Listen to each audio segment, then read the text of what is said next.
Chapter 3. Turn the wheel backward. Oh, let your strong imagination turn the great wheel backward, until Troy unburn. Sir John Collins Squire, The Birds. All life is, throughout the ages, nothing but the continuing solution of a continuous synthetic problem. H.G. Wells. The perfectly stable or static state is always unattainable. The end attained objectively always realizes more than the end the individual originally had in view. This, in turn, creates a new situation of inner conflict, needing novel solutions to force man along the path of creative evolution. His touch is infinite and lends a yonder to all ends.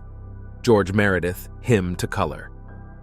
Today's events are bound to disturb yesterday's established order.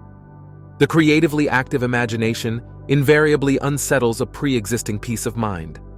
The question may arise as to how, by representing others to ourselves as better than they really were, or mentally rewriting a letter to make it conform to our wish, or by revising the scene of an accident, the interview with the employer, and so on, could change what seems to be the unalterable facts of the past.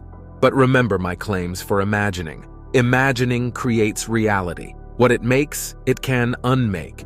It is not only conservative, building a life from images supplied by memory, it is also creatively transformative, altering a theme already in being. The parable of the unjust steward, Luke 16:1-8, gives the answer to this question.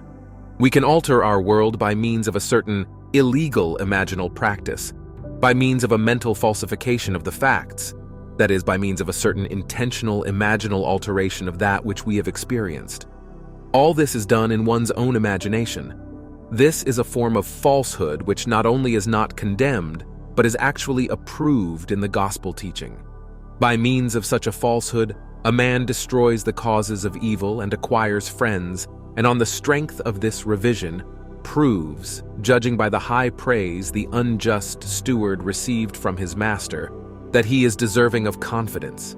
Because imagining creates reality, we can carry revision to the extreme and revise a scene that would be otherwise unforgivable. We learn to distinguish between man, who is all imagination, and those states into which he may enter. An unjust steward looking at another's distress will represent the other to himself as he ought to be seen. Were he himself in need, he would enter his dream in his imagination and imagine what he would see and how things would seem and how people would act. After these things should be. Then in this state he would fall asleep, feeling the way he would expect to feel under such circumstances. Would that all the Lord's people were unjust stewards, mentally falsifying the facts of life to deliver individuals forevermore. For the imaginal change goes forward, until at length the altered pattern is realized on the heights of attainment. Our future is our imaginal activity in its creative march. Imagine better than the best you know. To revise the past is to reconstruct it with new content. Man should daily relive the day as he wished he had lived it, revising the scenes to make them conform to his ideals. For instance, suppose today's mail brought disappointing news. Revise the letter, mentally rewrite it, and make it conform to the news you wish you had received. Then, in imagination, read the revised letter over and over again, and this will arouse the feeling of naturalness. And imaginal acts become facts as soon as we feel natural in the act. This is the essence of revision, and revision results in repeal. This is exactly what FB did. Late in July, I wrote to a real estate agent of my desire to sell a piece of land which had been a financial burden to me. His negative reply listed all the reasons why sales were at a standstill in that area, and he forecast a bleak period of waiting until after the first of the year. I received his letter on a Tuesday, and, in my imagination, I rewrote it with words indicating that the agent was eager to take my listing. I read this revised letter over and over, and I extended my imaginal drama using your theme of the four mighty ones of our imagination, from your book, Seed Time and Harvest. The producer, the author, the director, and the actor. In my imaginal scene as producer, I suggested the theme, the lot is sold for a profit. As the author, I wrote this simple scene which, to me, implied fulfillment. Standing in the real estate office, I extended my hand to the agent and said, "Thank you, sir." And he replied, "It was a pleasure doing business with you." As director, I rehearsed myself as actor until that scene was vividly real, and I felt the relief which would be mine if the burden were really lifted. 3 days later, the agent I had originally written phoned me saying he had a deposit for my lot at the price I had specified. I signed the papers in his office the next day, extended my hand and said, "Thank you, sir." The agent replied, "It was a pleasure doing business with you." 5 days after I had constructed and enacted an imaginal scene, it became a physical reality and was played word for word just as I had heard it in my imagination. The feeling of relief and joy came, not so much from selling the property, but from the incontrovertible proof that my imagined drama worked. FB, if the thing accomplished were all, how futile. But FB discovered a power within himself that can consciously create circumstances. By mentally falsifying the facts of life, man moves from passive reaction to active creation. This breaks the wheel of recurrence and builds a cumulatively enlarging future. If man does not always create in the full sense of the word, it is because he is not faithful to his vision, or else he thinks of what he wants rather than from his wish fulfilled. Man is such an extraordinary synthesis, partly tied by his senses, and partly free to dream that his internal conflicts are perennial. The state of conflict in the individual is expressed in society. Life is a romantic adventure. To live creatively, imagining novel solutions to ever more complex problems is far nobler than to restrain or kill out desire. All that is desired can be imagined into existence. Wouldst thou be in a dream and yet not sleep? John Bunyan, The Pilgrim's Progress. Try to revise your day every night before falling asleep. Try to visualize clearly and enter into the revised scene, which would be the imaginal solution of your problem. The revised imaginal structure may have a great influence on others, but that is not your concern. The other influenced in the following story is profoundly grateful for that influence. LSE writes, "Last August, while on a blind date, I met the man I wanted to marry. This happens sometimes, and it happened to me. He was everything I had ever thought of as desirable in a husband. 2 days after this enchanted evening, it was necessary for me to change my place of residence because of my work, and that same week the mutual friend who had introduced me to this man moved away from the city. I realized that the man I had met probably did not know of my new address, and frankly, I was not sure he knew my name. After your last lecture, I spoke to you of this situation. Although I had plenty of other dates, I could not forget this one man. Your lecture was based on revising our day, and after speaking to you, I determined to revise my day, every day. Before going to sleep that night, I felt I was in a different bed in my own home, as a married woman, and not as a single working girl sharing an apartment with 3 other girls.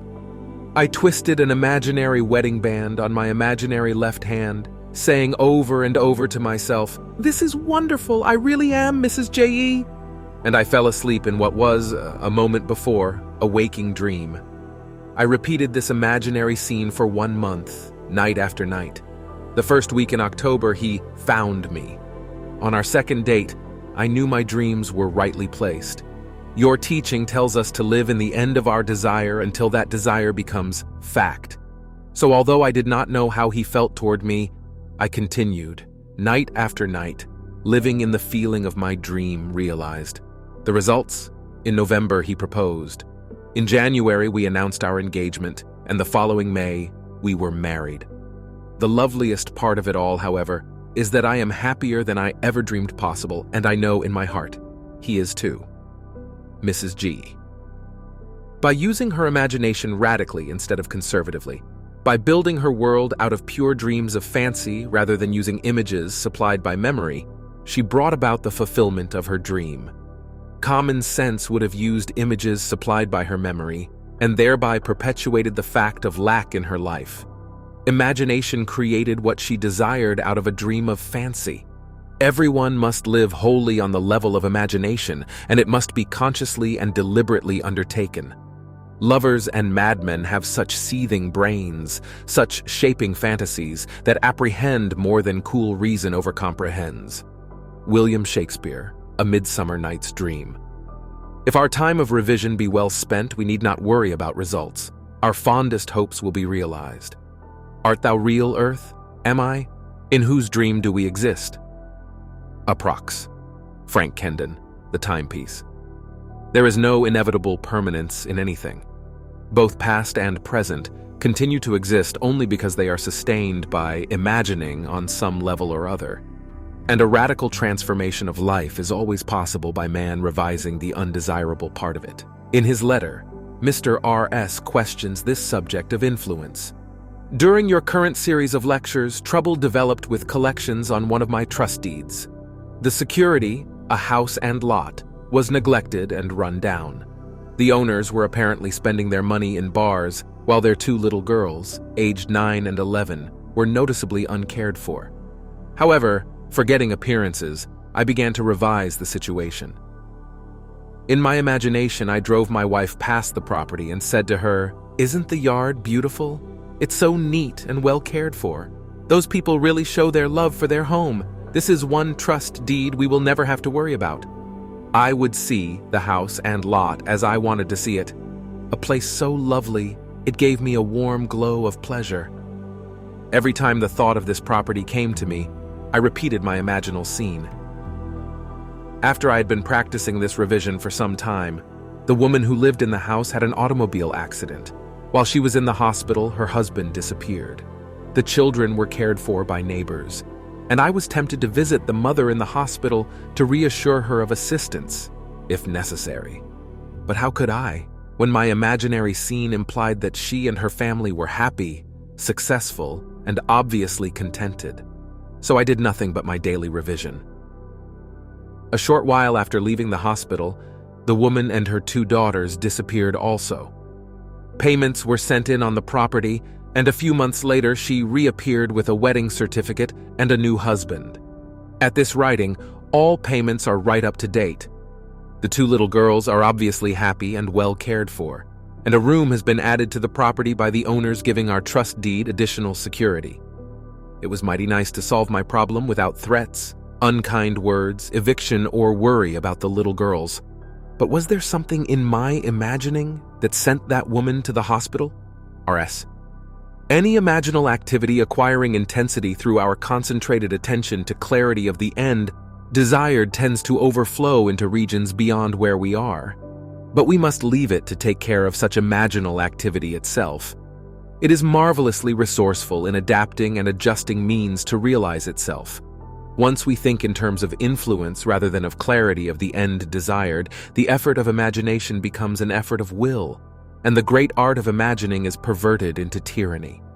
The buried past usually lies deeper than our surface mind can plumb. But fortunately for this lady, she remembered and proved that the made past can also be unmade through revision. For 39 years, I had suffered from a weak back. The pain would increase and decrease, but would never leave completely. The condition had progressed to the point where I used medical treatment almost constantly. The doctor would put the hip right for the moment, but the pain simply would not go away. One night, I heard you speak of revision, and wondered to myself if a condition of almost 40 years could be revised. I had remembered that at the age of 3 or 4 years, I had fallen backward from a very high swing, and had been quite ill at that time because of a serious hip injury.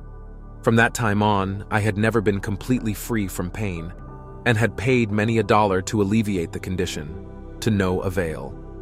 This year, during the month of August, the pain had become more intense, and one night, I decided to test myself and attempt to revise that ancient accident, which had been the cause of so much distress in pain and costly medical fees most of my adult life. Many nights passed before I could feel myself back to the age of childhood play, but I succeeded. One night I actually felt myself on that swing, feeling the rush of wind as the swing rose higher and higher. As the swing slowed down, I jumped forward, landing solidly and easily on my feet. In the imaginal action, I ran to my mother and insisted that she come watch what I could do. I did it again, jumping down from the swing and landing safely on my 2 feet. I repeated this imaginal act over and over until I fell asleep in the doing of it. Within 2 days, the pain in my back and hip began to recede, and within 2 months, pain no longer existed for me. A condition that had plagued me for more than 39 years, that had cost a small fortune in attempted cure, was no more. LH. It is to the pruning shears of revision that we owe our prime fruit. Man and his past are one continuous structure. This structure contains all of the past which has been conserved and still operates below the threshold of his senses to influence the present and the future of his life. The whole is carrying all of its contents with it. Any alteration of content will result in an alteration in the present and the future. The first act of correction or cure is always revise. If the past can be recreated into the present, so can the revised past. And thus the revised past appears within the very heart of her present life. Not fate, but a revised past brought her good fortune. Make results and accomplishment the crucial test of true imagination, and your confidence in the power of imagination to create reality will grow gradually from your experiments with revision confronted by experience. Only by this process of experiment can you realize the potential power of your awakened and controlled imagination. "How much do you owe my master?" He said, 100 measures of oil. And he said to him, "Take your bill and sit down quickly and write 50. Luke 16:5-6. This parable of the unjust steward urges us to mentally falsify the facts of life, to alter a theme already in being. By means of such imaginative falsehoods, a man acquires friends. Luke 16:9. As each day falls, mentally revise the facts of life and make them conform to events well worthy of recall. Tomorrow will take up the altered pattern and go forward until at length it is realized on the heights of attainment. The reader will find it worthwhile to follow these clues.